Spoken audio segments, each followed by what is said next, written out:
Amigos y amigas radioyentes, les habla Luz González Rubio en Femenino Plural, una visión del mundo con enfoque feminista con la que intento rescatar la historia de mujeres olvidadas.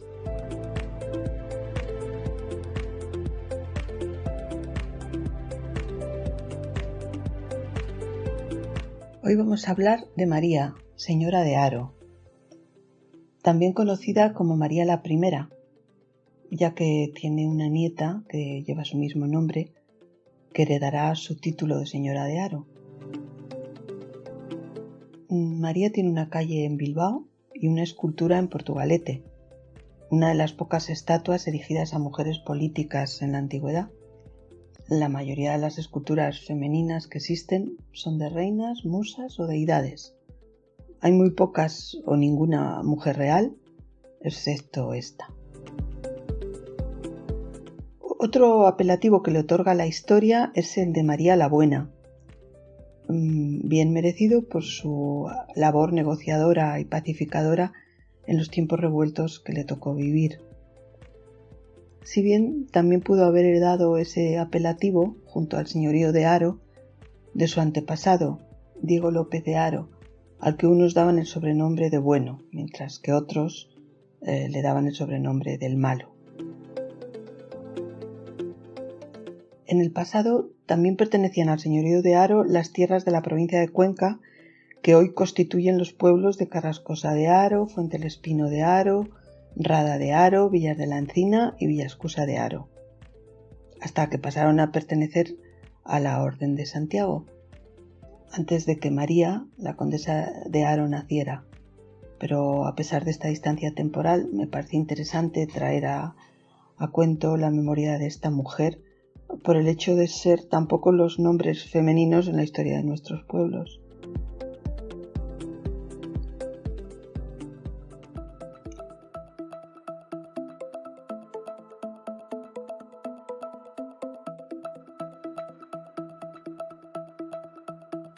Se casó con un hijo de Alfonso X el Sabio, Juan el de Tarifa, del que se recuerda su condición de infante en el nombre del cerro que hay cerca de Granada, conocido hoy por Cerro de los Infantes, donde murió junto a su sobrino Pedro, que era el heredero al trono, en una escaramuza contra los moros.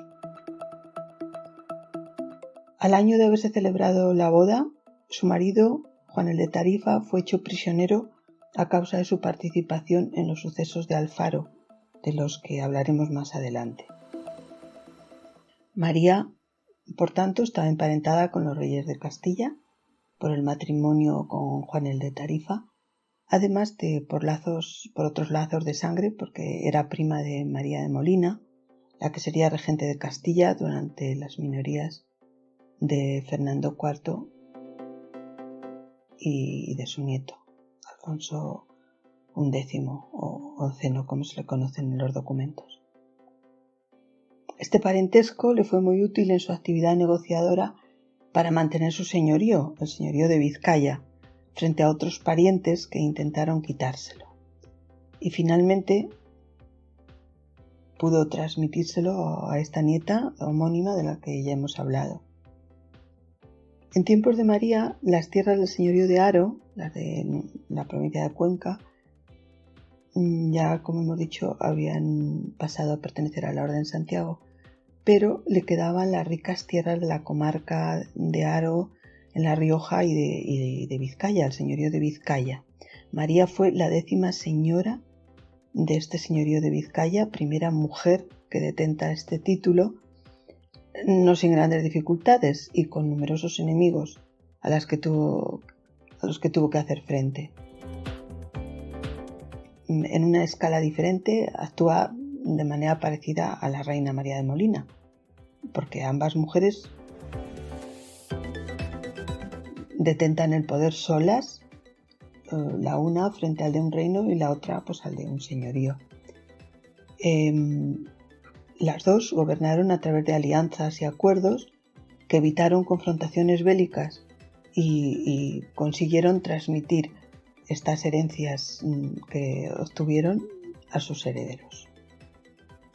María accedió al señorío de Haro a la muerte de su padre, Lope Díaz de Haro, y de su hermano, el primogénito Diego Lope de Haro IV. Ambos eran partidarios de los infantes de la Cerda.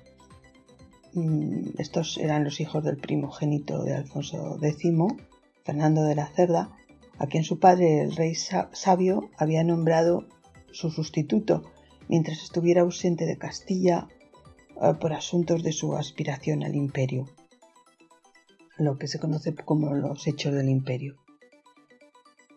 Fernando de la Cerda había muerto en Ciudad Real el 25 de julio de 1275 antes de cumplir los 20 años, en el campamento preparado para luchar contra los benimerines, y había dejado a su primogénito como heredero. Sin embargo, un sector de la nobleza apoyó al rey para que gobernase el segundo hijo, el infante Sancho IV. El padre de María murió asesinado por orden del rey por negarse a entregar unos castillos de María de Haro. El hecho, conocido como los sucesos de Alfaro, ocurrió el 8 de junio de 1288. En esta reyerta estaba presente, además del infante Sancho, el futuro rey de Castilla, que era marido de María de Molina.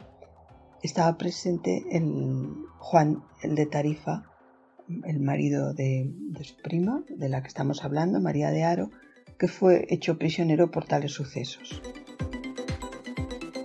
A la muerte del padre, su hermano Diego Lope de Haro IV heredaría los señoríos de Haro, Vizcaya, etc. Y cuando él también murió, en 1289, un año después que el padre, pasaron a manos de María. Según las 7 partidas, la obra jurídica que mandó compilar Alfonso X el Sabio, en Castilla debería gobernar la línea sucesoria del primogénito, por lo cual le correspondería a Fernando de la Cerda. Pero, según leyes de costumbre, podía reinar el otro hijo, Sancho IV, que era el hijo segundo. Esto motivó unas guerras civiles de sucesión y también de hijos contra padres y hermanos contra hermanos. Quedó vencedor Sancho IV, llamado el Fuerte, casado con María de Molina, como recordemos, que era otra pacífica negociadora, y a la muerte de su marido siguió reinando y sofocando las rebeliones que habían nacido en esta época y que querían usurpar la corona que pertenecía a su hijo, Fernando IV, que tenía entonces 9 años cuando murió el rey. Vemos, por tanto, que María de Haro estaba situada políticamente en el bando contrario al de su tía María de Molina. Incluso una de estas batallas por la sucesión llegó hasta su señorío de Bilbao. Las tropas de don Sancho invadieron esta ciudad y María soportó el asedio. A este asedio es uno de los hechos más recordados por el que debe su fama en esta ciudad de Bilbao. A la muerte de Sancho IV, en 1295, hubo bastantes disturbios entre los aspirantes a la corona. Durante este periodo, Diego Lope de Haro, el V, aprovechó para invadir Bilbao y usurparle el señorío a su sobrina, nuestra María de Haro. Uno de los argumentos por los que quería hacerse con el poder era el de la incapacidad de las hembras para gobernar. Su marido, Juan de Castilla el de Tarifa, estaba todavía en prisión, por lo que ella, sola en el gobierno, tuvo que hacer frente a esta invasión de su tío. Pero resistió lo que pudo, y en vez de hacer un enfrentamiento bélico de más grandes dimensiones, le entregó la ciudad mediante acuerdos, sin que hubiera guerra. Este Diego Lope de Haro, V, recibió el nombre del intruso por tales hechos. Sin embargo, en virtud de los acuerdos mencionados, a la muerte del intruso, el señorío volvería a manos de su sobrina, nuestra María de Haro, y a los descendientes que ella tuviera. La muerte de su tío en el sitio de Algeciras, en 1309, le devolvió los señoríos a María. Por entonces, su marido ya había salido de la prisión y gozaba de una posición relevante en la corte como tutor del heredero al reino, el infante Pedro, hijo de Fernando IV, que había muerto en 1312. Por lo cual, María siguió gobernando sola en sus tierras, aún en vida de su marido, debido a las ausencias por su cargo en la corte y a su continua actividad guerrera. Tras su muerte acaecida el 26 de julio de 1319 en una escaramuza contra los sarracenos de Granada, en el lugar ya mencionado, conocido actualmente como el Cerro de los Infantes, se quedó viuda con 3 hijos, don Juan, don Lope y doña María.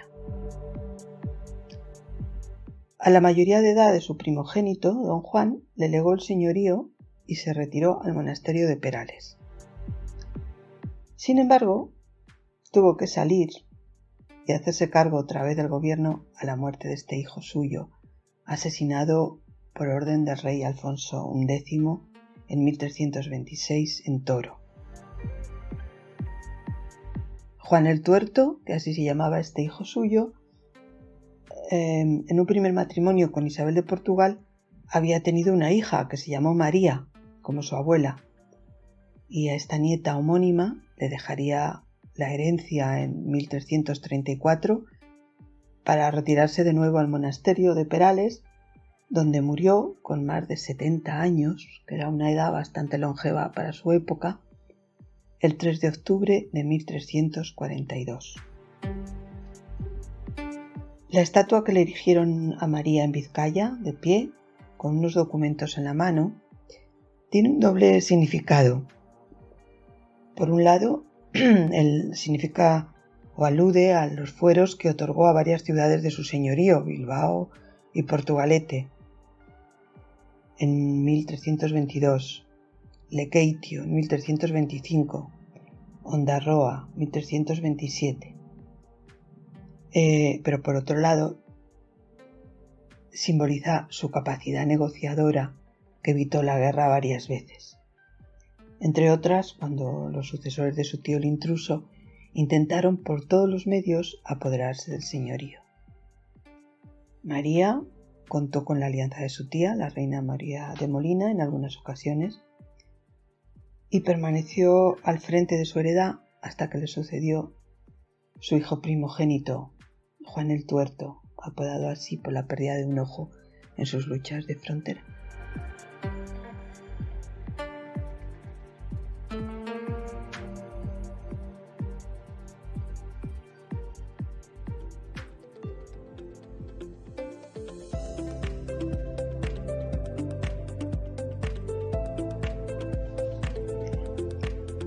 Si te interesa que trate algún tema o quieres contactar conmigo, puedes hacerlo dejando un mensaje en Primum Radio. Algunas de estas historias están recogidas en mis libros que puedes adquirir en cualquier librería o a través de internet. También nos puedes seguir en mi canal en Femenino Plural de YouTube.